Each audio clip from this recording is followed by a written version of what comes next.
আমার জাতি হাসরের মাঠ যখন কায়েম হবে, আল্লাহর পয়গম্বর, আল্লাহর কলিমুল্লাহ মুসা নবী জান্নাতের শাহী গেইটে নূরের চেয়ারে বসবেন। আল্লাহই বসার কথা বলবেন, বসবেন। তার সামনে দিয়া অনেক মানুষেরা জান্নাতে যাবে। মুসা পয়গম্বর বলবেন, আল্লাহ এদের পরিচয় জানতে চাই, এরা কে আমার সামনে দিয়া আমার আগেই জান্নাতে চলে যাচ্ছে। আল্লাহ তখন বলবেন, মুসা তুমি কি চিনতে পারো না এরা কে? এরা হইল কলিমুল্লাহর দল, এরা কলিমুল্লাহর দল। এই কলিমুল্লাহর দলেরা সর্বপ্রথমে তোমার আগেই জান্নাতে যাচ্ছে। মুসা পয়গম্বর বলবেন, ওগো আল্লাহ, যারা আপনার সাথে কথা বলে এদের উপাধি হয় কলিমুল্লাহ। আমি মুসা জানি একমাত্র আমি তুর পাহাড়ে আপনার সাথে কথা বলেছি, আপনি আমার উপাধি দিয়েছেন কলিমুল্লাহ। এরা কখন আপনার সাথে কোথায় কথা বলেছে, কোথায় কথা বলেছে? আল্লাহ বলবেন, মুসা তোমার জন্য কথা বলা নির্ধারিত সময় ছিল, নির্দিষ্ট জায়গা ছিল। এরা যে এখন জান্নাতে যাচ্ছে, এরা এমন কলিমুল্লাহ, আমি আল্লাহর সাথে এরা কথা বলেছে। সময় নির্ধারণ ছিল না, জায়গা নির্ধারণ ছিল না। যখনই চাইতো তখনই আমি মালিকের সাথে এরা কথা বলতে পেরেছে। ও আল্লাহ, বুঝলাম না, আমি কথা বলার জন্য তুর পাহাড়ে যাইতে হইছে, মাত্র কয়েক মিনিট কথা বলার সুযোগ পাইলাম। এরা যখন ইচ্ছা তখনই কথা বলেছে, কোনো জায়গাও নির্ধারিত না, যেই কোনো জায়গা, ওই জায়গায় আপনার সাথে কথা বলতে পারলো।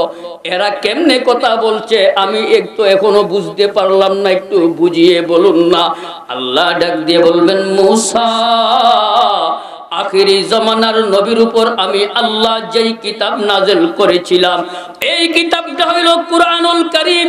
এটা যেমন কিতাব, এই কিতাবটার আরেকটা নাম হইল কালামুল্লাহ। এটা হলো আমি আল্লাহর কথা।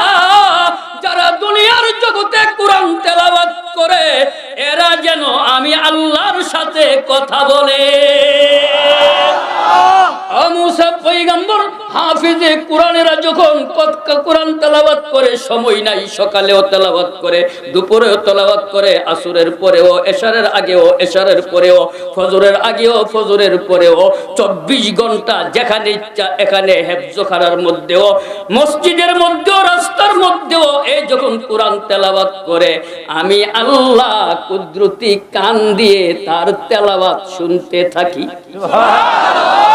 আরো জুড়ে, ও মুসা, তুমি তো মনে মনে ভেবেছ কলিমুল্লাহ শুধু তুমি একজনই।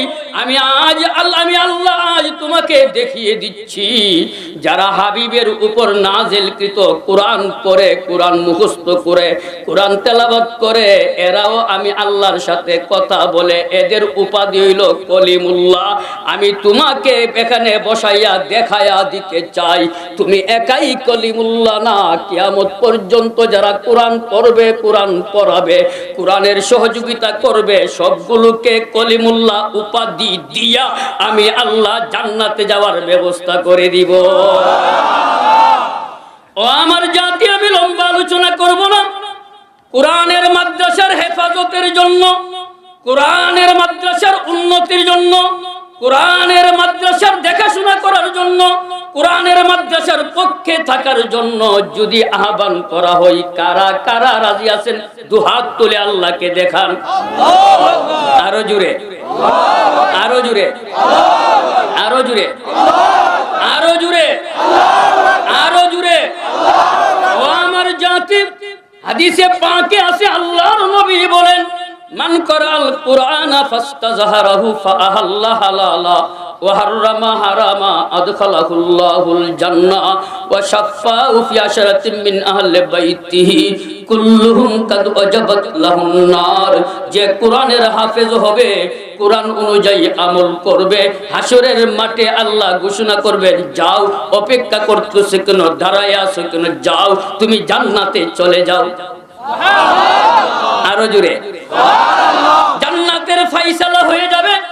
এবার আল্লাহ ডাক দিবেন, ও হাফেজে কোরআন, তুমি তো জান্নাতে যাবা, তোমাকে যারা সহযোগিতা করেছে, মাদ্রাসা পড়ার জন্য রুজিং রাখছে, একটা এতিমের দায়িত্ব কেউ নিছে, মাদ্রাসার সহযোগিতা করছে, এমন যদি কিছু লোক তোমার পরিচিত থাকে যাদের জন্য জাহান্নামের ফয়সালা করে দিলাম, যাও এদের পক্ষে আমি আল্লাহর আদালতে সুপারিশ করো, আমি আল্লাহ তোমার সুপারিশ কবুল কইরা এদের জন্যও জান্নাতের ফয়সালা করে দিব।